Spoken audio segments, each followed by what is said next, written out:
Hey there, welcome back to Tennille Talks. This is a reading about growth and redemption.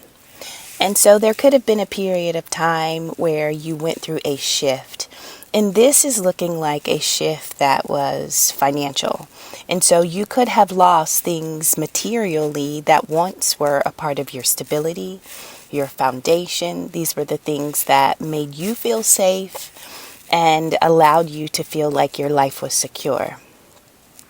Now, as a divine being, there are levels to our character, to our persona. And every time we master or we make it to another level, we recognize something about ourselves and something about others, right? So we recognize a uniqueness about who we are. So the loss of material, the loss of stability in your foundation, whatever the struggle was that you went through with your own possessions, this could be a job, a relationship, school, something, but something physically that you could tangibly experience was taken away from you. I'm seeing here that the reason why you had to go through a death, which really is a rebirth, right? The reason why you had to go through this death, the reason why you had to let go of the things that made you feel safe, right? Sometimes we can be a little materialistic, but as a divine being, those materials don't compare to what we are holding within our vessel. And so when you put all of your stock and all of your belief in self into items that can change or be destroyed or be lost or be taken away, although it feels safe in the 3D, spiritually, for who it is you are growing into, none of those things contributed to your greatness, your divine greatness. And so this transition was essentially getting you to learn another language. You have understood the 3D world, you've mastered the earthly language, you understand the earth life, but maybe you just didn't know what you possessed inside of you. And so in order to get you to see something deeper, what you had been looking at for so long, it had to be broken down, possibly taken away, shattered, or transformed, right? And so your outside world began to change. It was going through some type of restructuring because internally something was emerging. Now, the only thing that can get any of us, I shouldn't say the only thing, in this reading, the only thing that got you from devastation to hope was your courage. Courage is the only thing that allowed you to make it through whatever this period of death was.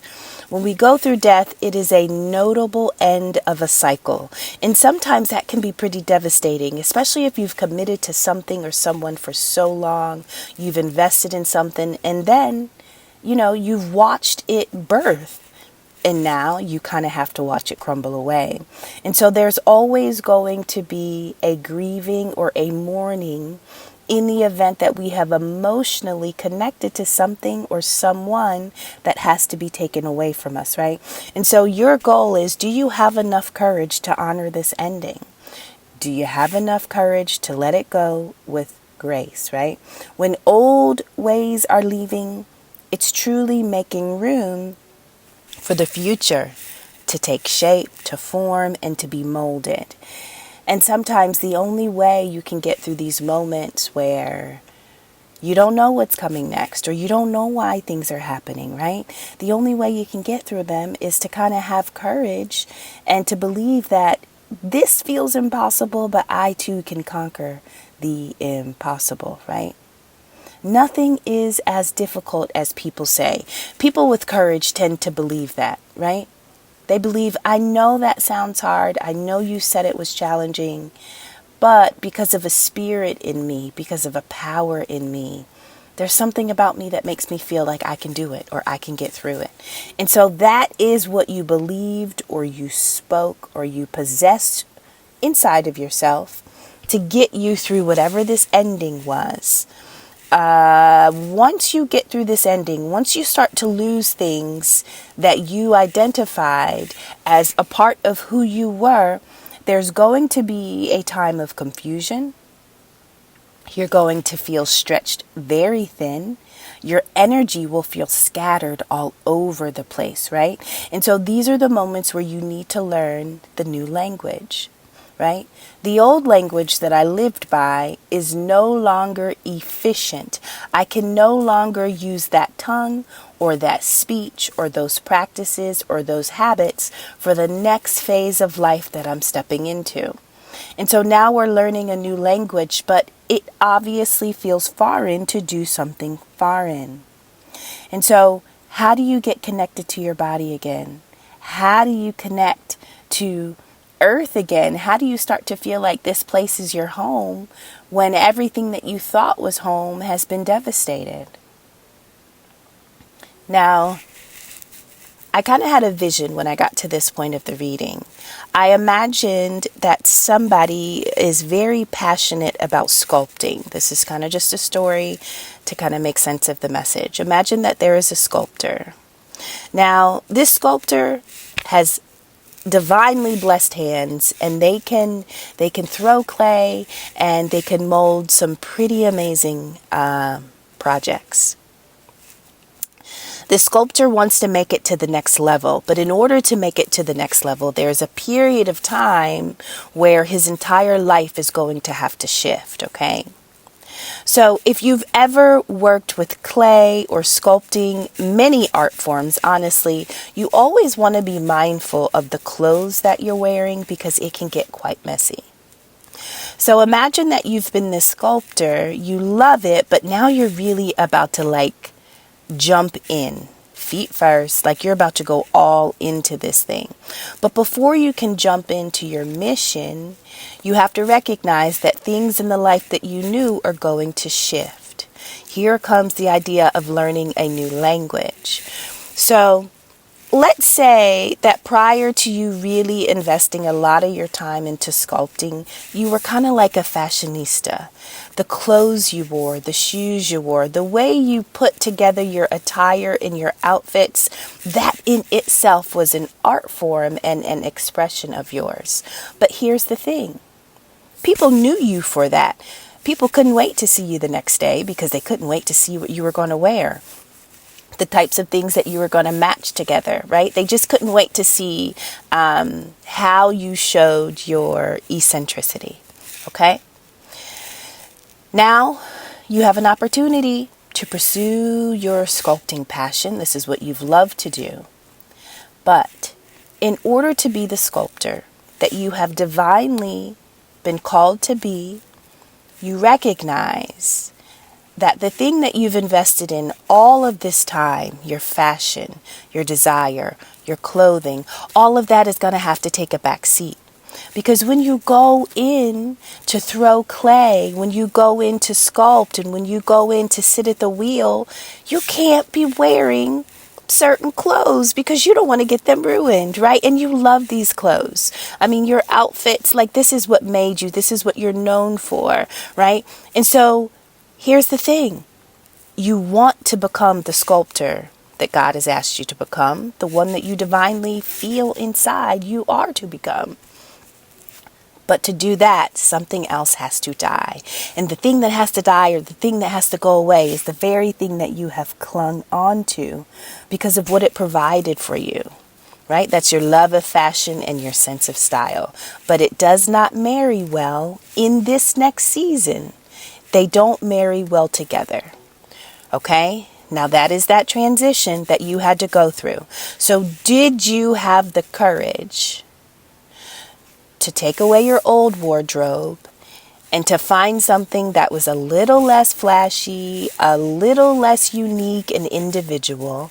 You know what I mean? Were you able to totally strip yourself of all that you had invested in before in order to step into something that just truly wasn't as appealing? But here comes the idea of delayed gratification. So there's a period of time where you're not going to be able to wear all of your beautiful clothes that you have collected. But When you complete the end of your sculpting program, right? And when you've acquired the amount of time or minutes creating, or when you've made the amount of projects that are needed, you can return to your love, your first language, your language of fashion. Now, not only can you return to your first language, but at the end of this program, you've also picked up another language. You know how to throw clay. You can make molds. You can make pottery, right? Now, this is what happens at times in our life when God wants us to pick up another language that divinely is required for the mission that we were sent here to accomplish. You had the courage to put down all of your outfits and the beautiful clothes that you collected over the years. You had the courage to get through this death. Now, once you got through the death, your energy was scattered. It was scattered, but you knew you had to go forward. You understood that there was something that you kind of had to conquer, and you understood that moving forward meant that you couldn't go back. Right? Yeah, you missed your clothes, but if you put those clothes back on, that means that you're not able to move forward into the next step that you are supposed to move on to, right? And so, good luck is only a step ahead, but it's only a step ahead if you take a step ahead. And so there are those times when we're scattered and we're not grounded and we have not yet had an opportunity to grow roots. Right? Because we're in between the old and we're in between the new. But it's literally just one step. And so this many times is what can make or break us when we attempt to answer or respond to the call of our assignment. It is that feeling of not being grounded, not feeling secure, not feeling like we're really connected to our body. We're not rooted into the earth. It's that funny zone, that in-between space that matters the most. That is when you are most vulnerable. And honestly, you are most vulnerable to you. Because in that moment, your mind is going to dictate whether or not you take the step ahead. If you take the step ahead, you've got the good luck. But if you can't take the step ahead, well then, how do you get to the success that is truly absolutely there waiting for you, right? Many times this will feel like war. The moment of something ending and you being able to feel grounded can take years, right? This is months, this is weeks, this can be years. This isn't just a couple days, right? This takes quite a while for you to go through endings, to ground yourself well enough to pick up the assignment, the mission, right? And so sometimes the divine is going to put you through a transformation. Something will leave your life. Then you will have a period of time to get anchored, to stabilize yourself. Once you are stable and anchored and you feel secure in your own energy, not necessarily in your life. You don't have to like or love everything that is happening in your life in order to feel grounded. Okay? The things that are outside of your control were never able to be controlled by you. And so grounding says that I am going to root myself and I am only going to pay attention to the things that I can control. I am secure and safe in my ability to show up for myself. So what if the world around me is falling apart and chaotic? My responsibility is to me. I am accountable for how I respond. So this grounding is wild. But once you feel safe and grounded inside of your own vessel, then it's almost like you get a divine Uber where God's like, okay, jump in. Let's go. Now you're ready for the mission, right? And so there is a period of time before one thing ending and one thing beginning. And that period of time, that's the grounding. That's, do I have the ability to take just that one step ahead? Now, you've come to the end of your program. You've acquired the knowledge. You remained teachable, right?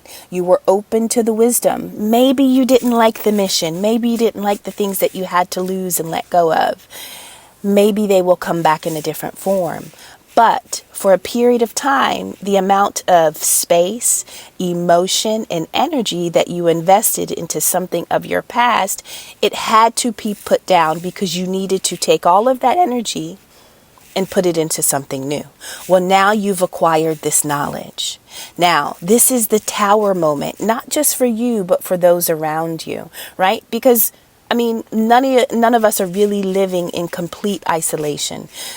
Somebody, somewhere, has an idea of kind of what we're going through in life. And so sometimes, divine beings, I want you to know that when life isn't easy, it is not supposed to be easy because you are the model. You are supposed to display and show what it looks like to be challenged, what it looks like to go through death and to go through endings, or to not feel grounded or safe and secure, right? This is what it looks like. When God says, hey, you're doing great, but I need you to pick up a new skill. Do you mind going? Some of us are going to say, yeah, and we'll jump right in. And some of us, it'll take us about 5 years to feel like we're ready. And that's just the way our mission is supposed to unfold, right? But when you acquire this knowledge, this is what brings that tower moment in. Tower moments are not always destruction or devastation. Tower moments means that in a blink of an eye, something can change. So, because you agreed to put down the old and to step into the new, because you were okay for a period of time with wearing bland and plain clothing that was able to get messy, you understood the sacrifice, right? For a period of time, everybody was raving about your outfits, but now you're going to be walking around covered in clay, looking like, dirty and muddy. And I totally can understand if fashion was your thing, why you wouldn't want to go the other route. But divine beings, it's never easy to accept the mission, to respond to the mission, or answer the call. But the idea is that you're always going to be teachable. You're always going to remain open.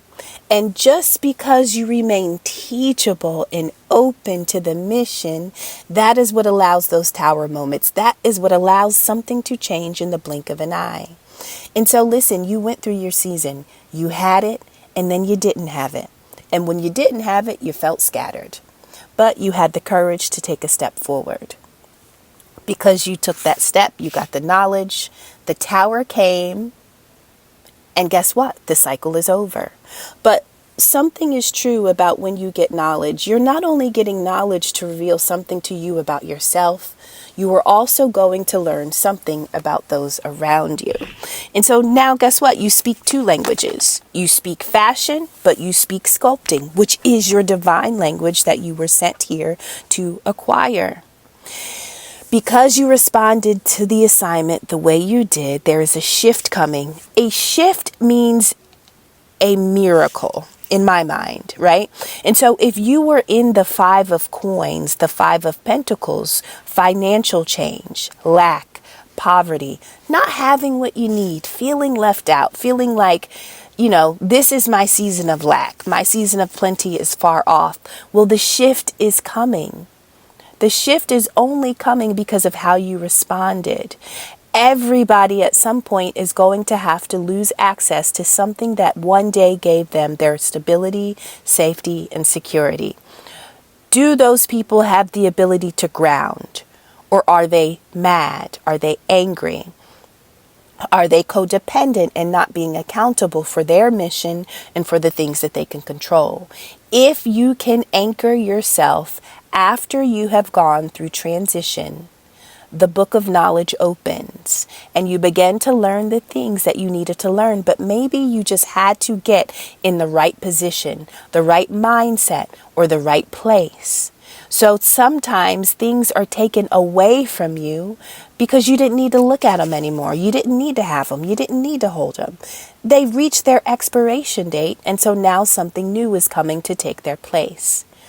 And because you agreed to take off your beautiful clothes And day after day after day, where whatever was required or allowed for you to complete whatever was needed for the sculpting, because you did that, the shift is here. Excuse me. New energy is not welcome until you welcome it. And so it's coming because you welcomed it, you allowed it. Now you could have been kicking and screaming and cursing and mad, and all of that is okay. All of that is okay, right? But you didn't quit, and that is why the road to success opened up for you, because you didn't quit. That's it, right? We're not always going to have the perfect thought or the perfect temperament, right? We're not always going to be perfect. And so it is a process, and which is why it can take weeks, months, or years. And the Most High is only concerned about your growth. Only concerned about your growth. And so congratulations if you are going to experience some type of shift in your material possessions. You may have been in a season of lack for quite a while. But during this season of lack, you continue to seek excellence. You built up your stamina. You built up your willpower. And I want you to know you can't build stamina unless you are challenged. And so everything that challenged you, it was actually building you. This was like a strength training. This was a resistance training, and you didn't break, you didn't fold. And so the universe is going to give back to you the very thing you projected. And so whatever you were thinking about, whatever your mindset was while your life was going through whatever transformation it was going through, what happens next is going to reveal that you actually were still sitting in the right energy, in the right climate, in the right heart space, right? You knew that this would pass, and you knew that it was only happening because there was a knowledge, a skill, a language, or something you had to acquire. Now that you have gotten to this version of self, now that this shift or this miracle, a shift is also divine intervention, which means the end of stagnation, right?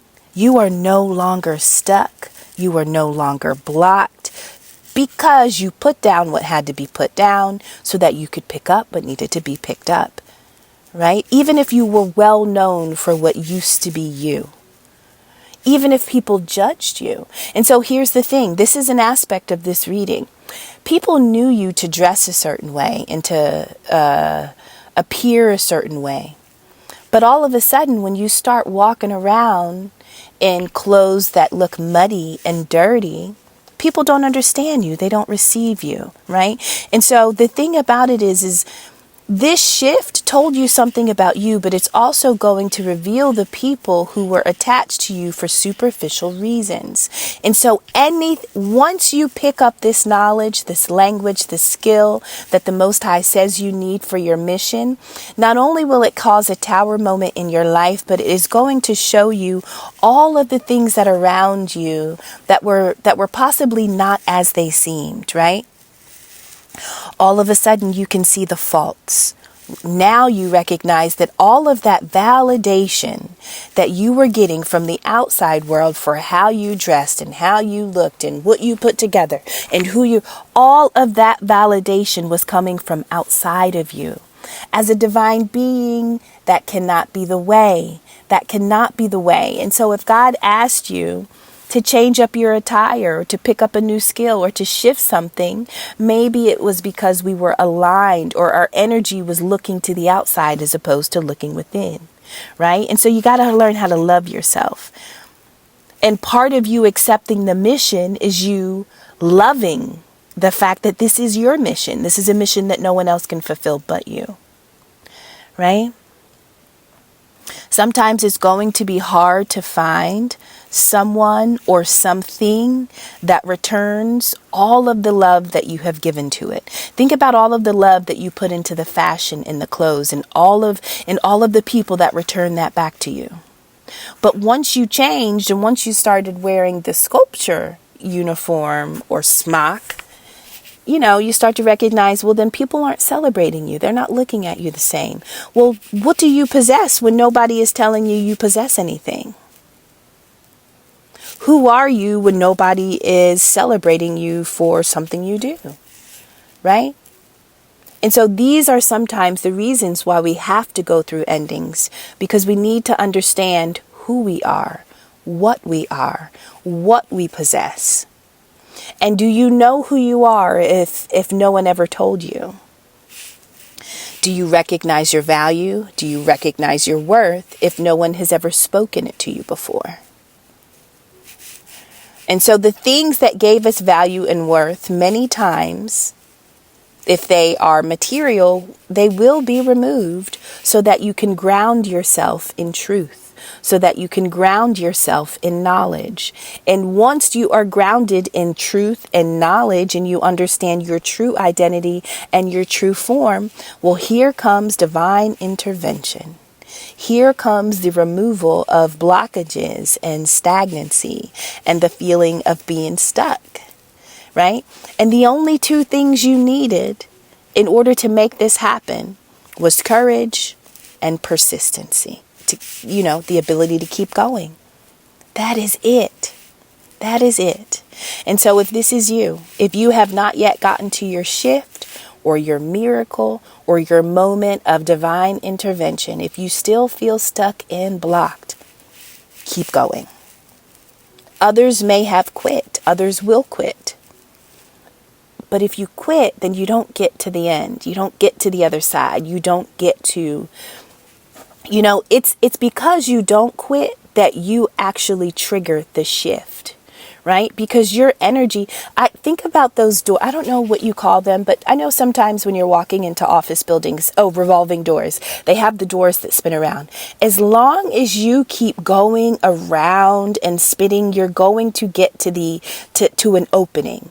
You're going to, I know there's only two, but I'm just saying, as long as you keep going around, you're going to get to an opening, right? Now, whether it's the opening you want, whatever, you're going to get to the opening. But let's say that you stop, and that's the blockage. That's being stagnant, right? And so persistence is to keep going around and around and around until the opening or to the exit or until the environment feels appropriate for you to walk through, right? And so much of this is going to be walking around in that revolving door until it's time for us to recognize that we've gotten the knowledge, we're comfortable with the tower moment, we see the ways in which we were superficial, we see the ways in which we allowed other people to superficially pour into us, right? And now we're ready for the next step. And so sometimes you're going to be walking around until you're ready to walk out of that, but that's okay though, that's okay. The idea is to keep going around, to have the courage to keep going, just don't stop. The energy will shift and the energy will change, and it is because of how you are responding to it that it shifts and changes. So, if you only knew one language before, now you have become fluent in another. And spirit is truly our first language. And so if you were materially focused, sorry about that. If you were materially focused, that was not your first language. That was like a 3D, a carnal way of being. And in order for you to understand your divinity, you had to be stuck, you had to be stagnant, you had to be blocked from the things that gave you comfort. As soon as those things were blocked from you, you go through this transition, you ground, you open up to truth, knowledge, tower moment comes, here it is. And so this was your redemption. This is the sculptor's redemption. That's what I named this one. So I love you. I hope this reading was beneficial, and I'll see you on the next one. Take care.